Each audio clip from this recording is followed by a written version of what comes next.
Ahoy, this is Zdenka. This is one of the last days we are going to be seeing snow on the ground, so let's take advantage of that before it all melts away. In this video, let's learn how to film and edit cinematic video with Samsung Galaxy S24 Ultra. Let's go through all the settings, filming tips and moves, and finally, editing.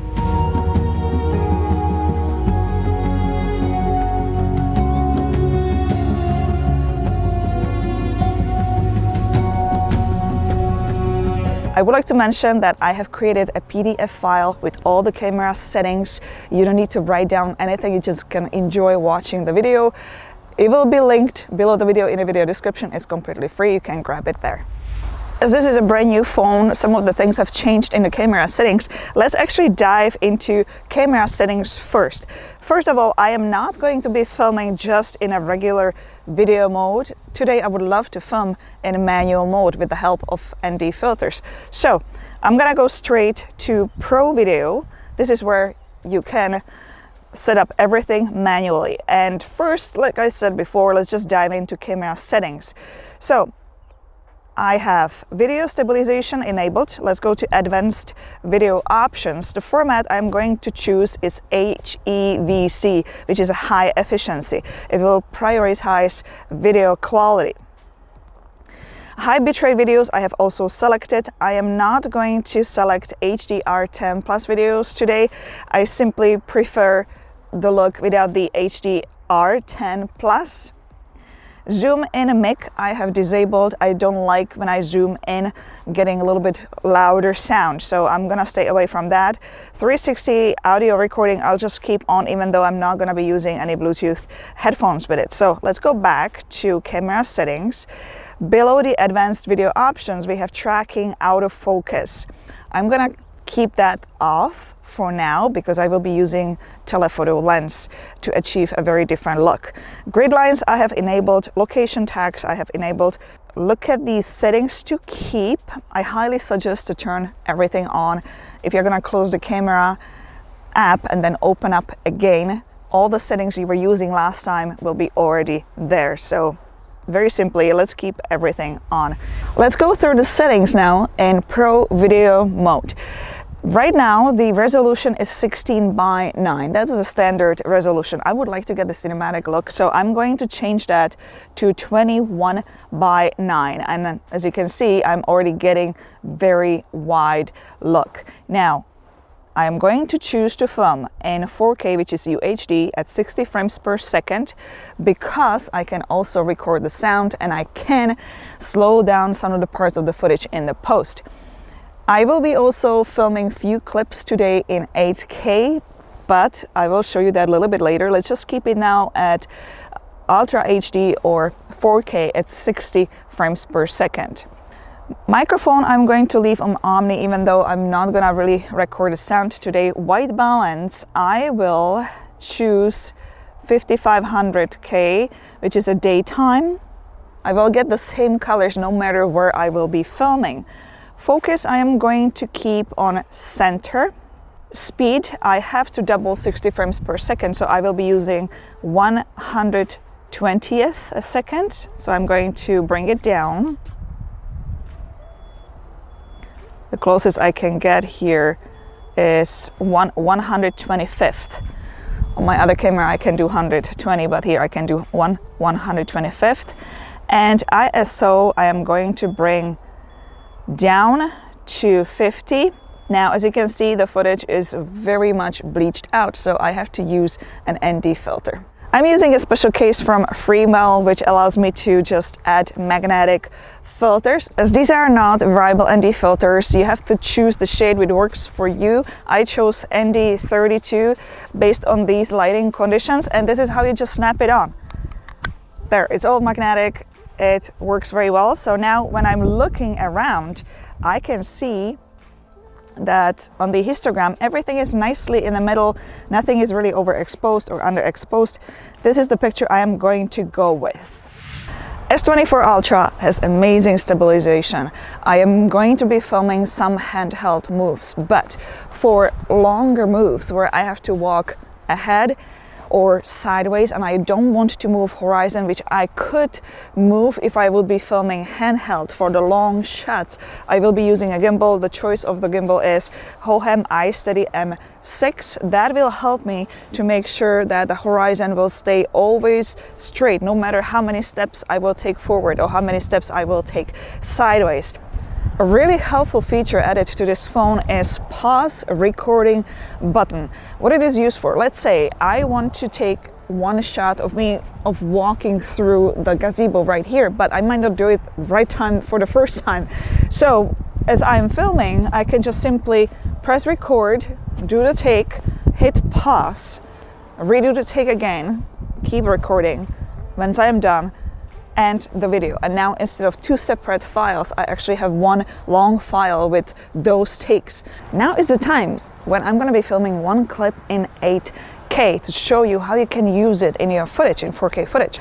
Let's change the Ultra HD to 8K and 24 frames per second, because this is going to be my final timeline. I'm going to lock the focus to far distance. I have positioned the tripod, the camera here on a stand, and I'm going to be simply just walking through towards the lake where I'm going to be doing another shot.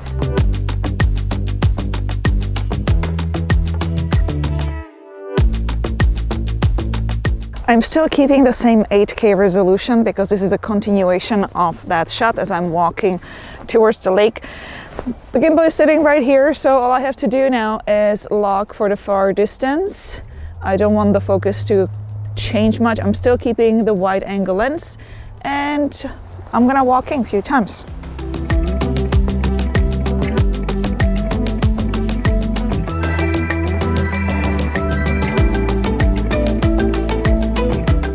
The scenery in this little town called Port Perry in Ontario, Canada is so beautiful. So let's take the advantage of telephoto and super telephoto lens 5 times, which I see in a pro video mode, and do some far distance shots. Now I have to be extremely slow on this one because it just moves very fast. So I'm gonna go with pan follow mode to ensure I'm not getting any movements up and down, and just very slowly I'm gonna pan to the side, try to capture something in far distance.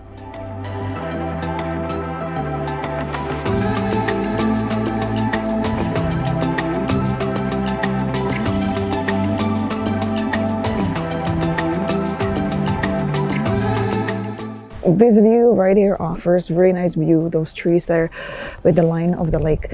But the other problem is that the sun is in my back, so I cannot really do very ultra low angle when I'm almost touching the ground on the snow, because I will see the shadow in a shot. So instead I'm gonna try to go for mid shot, maybe a little bit lower, but still watch out for the shadow. When I started filming this morning, it was -6, now it's noon. The sun, it's still luckily low because it's winter. It's not so high, so I'm getting a lot of contrast, a lot of shadows, beautiful shadows. So I don't mind shooting at noon in the winter. Sad part is that now the temperatures are rising. Right now it's about +1, it's gonna go to +6 later on, and tomorrow will be rain and the snow will be gone within the next 2 days. It's a shame, I love the white. Right here, I see this tree line, which is creating a beautiful contrast between the sun and the shadows. So for this one, because you're walking through the structure, the nicest view you will get if you use ultra wide angle lens. So let me just walk through on this one. And I am going to position the camera a little bit lower, not so high.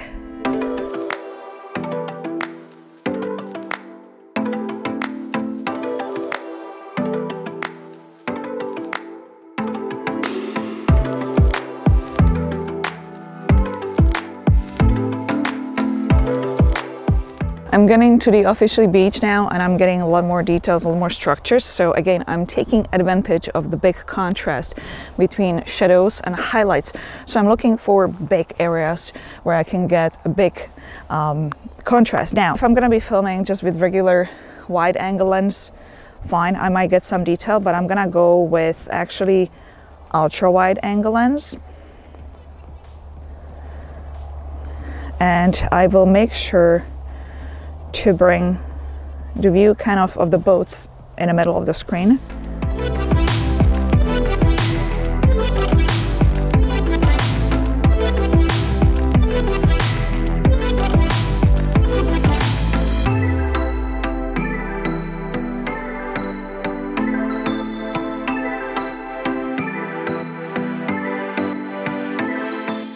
I would love to get some details shots of these boats, but if I'm filming with the 3x telephotos, I'm not really impressed about the bokeh in the back. I'm not really seeing that much of a flattering view. Plus I'm finding I'm a little bit too close. I have brand new Freewell telephoto 2x telephoto lens in my backpack. Let me pull it up. I will also throw an ND filter on it, and this time I'm going to be filming handheld close-ups of these boats. Telephoto lens is attached, as you can see, to the smartphone. I also added a grip, also from Freewell. It's easier to hold the phone, and I chose 64 ND over the telephoto. I had to bring the ISO a tiny bit up, but now let me show you the big difference you are going to get with this lens. I'm immediately seeing the result much better. So you mount it over the standard lens.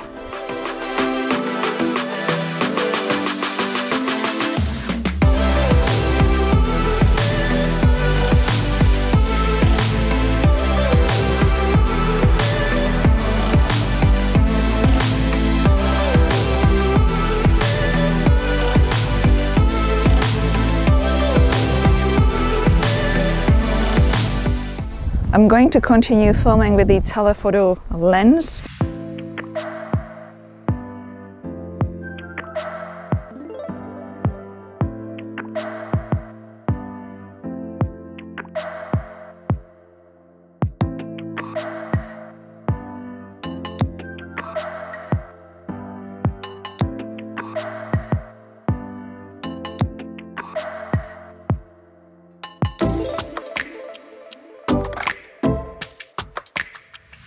I'm in different position now, but I don't want to film with the telephoto lens anymore. I would like to mention that one thing I like about the new telephoto lens is that once you just twist it, there is a strong magnet, so it's not gonna fall, you're not gonna drop it. As soon as you get closer, see, like, it snaps. There's a magnet inside. Love that feature. Structure like this creates enormous amount of shadows, so that's exactly what I want. And for this structure also, ultra wide angle lens is a must. You will get very interesting angle.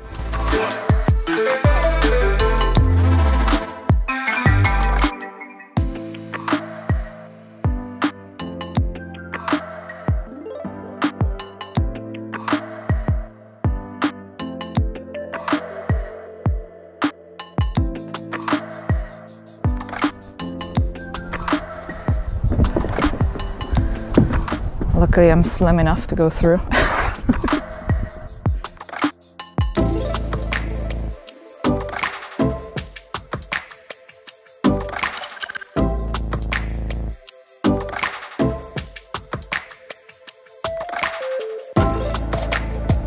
There are certain places that work perfectly with ultra-wide angle lens, as I was showing with the cluster of the trees.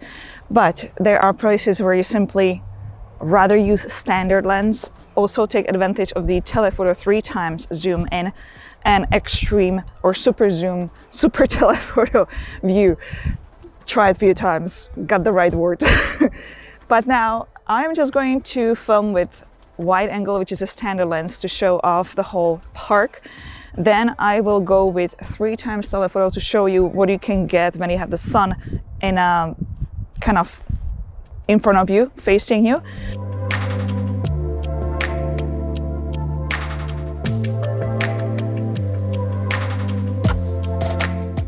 One thing you cannot do when you are filming in pro video mode is switch lenses as you are filming. So you have to either select standard lens, ultra wide angle lens, or telephoto and start recording. The same goes if you pause the button, you can't switch the lenses.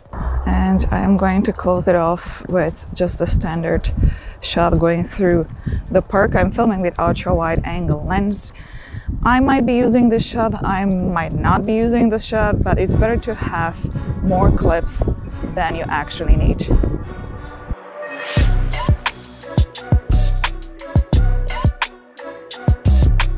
I'm quite sure that I have more than enough I need, so let's go to the studio and start editing the final B-roll. I really don't want the snow to go away. Oh well. As I created tutorials about CapCut in the past, I chose this software to edit this sequence with.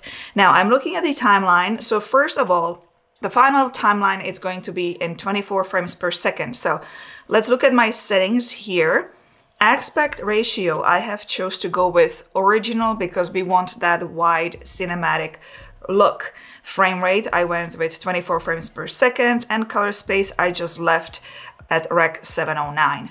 When you look at the timeline, you see that the editing is fairly simple. First, I edit the clips in the order which made sense. Then I edit them to the music. There are a few transitions I used, white flash and black fade. Several clips were slowed down because I was filming at 60 frames per second and the final timeline is published at 24 frames per second. I could slow it down 0.4 times, as you can see on this clip. Also on this one. And perhaps I'll show you one more, this one. As you can see, the lines on this clip are quite crooked. That's because I had to transform the clip. When you're filming handheld, like I said before, if you're not using gimbal, it's extremely difficult to hold the horizon perfectly straight. That's why I personally prefer filming with gimbal. But if I'm doing these creative shots handheld, I know for sure that in post, I will have to straighten them out. So on this clip, I had to rotate it to -2 degrees. And then obviously I had to scale the clip 111% to make sure that I fill up the whole frame. Let's talk about the music. By the way, for those wondering, I'm always using Epidemic Sound music. I will link it below in the video description. You'll get 1 month free. And I'm gonna also post the name of the main song. So the main song has been cut in 2 parts because the beginning of the song was way too long and I wanted to pretty much get to the main melody, so I had to cut it right here. I had to split it, I had to take a big chunk out of the song. Below is an ambient sound. Well, it says Swedish winter snow landscape. I could not find Canadian. So as long as I got some kind of a winter sound on there, I was happy. It should be quite neutral, so people should not really tell it's Swedish. And at the part where I am walking,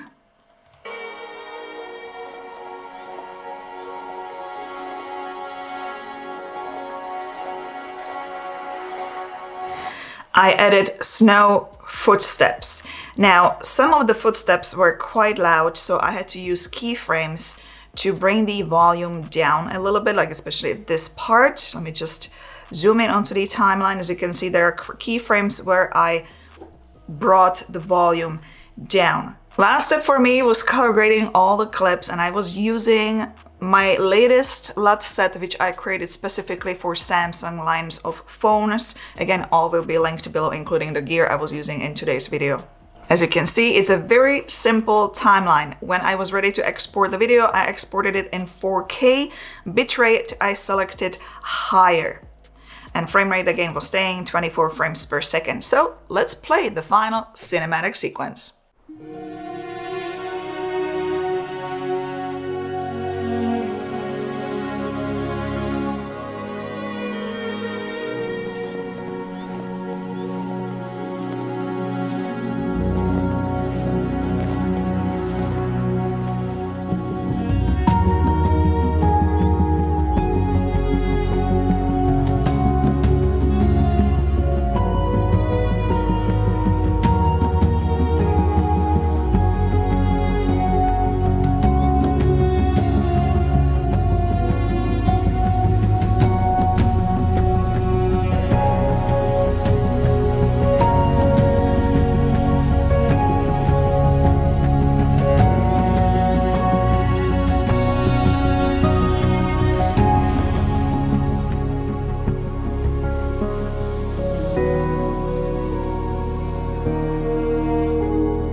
thumbs up if you liked today's video, subscribe for more, and let me know in the comment section below, how do you like the telephoto lens footage versus the 3x zoom on the Samsung S24 Ultra? I personally really love the footage. It just makes a huge difference. Well, don't forget to check out one of these videos next. See you in the next one. Ciao! Ahoj!